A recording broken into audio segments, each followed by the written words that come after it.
হাসরের ময়দানে কত কাতার মানুষ হবে গো।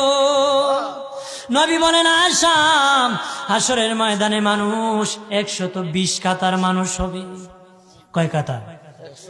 আয়েশা রে, হাসরের ময়দানে 120 কাতার মানুষ হবে।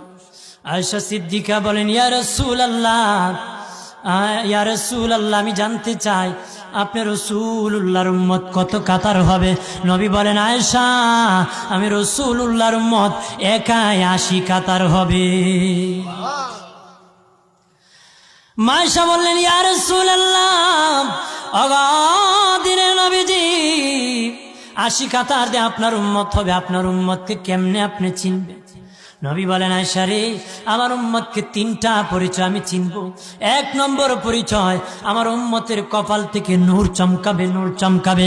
নবী বলে বাবা সাহাবীরাম, অসংখ্য ঘোড়ার মধ্যে যদি কিছু চান কপাল্লা ঘোড়া হয়, এইগুলা চিনতে বড় সহজ হয়।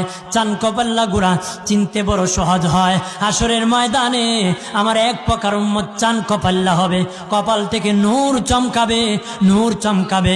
তখন আমি বুঝতে পারবো নূর চমকেওয়ালা তারা সবাই আমি রাসূলুল্লাহর উম্মত।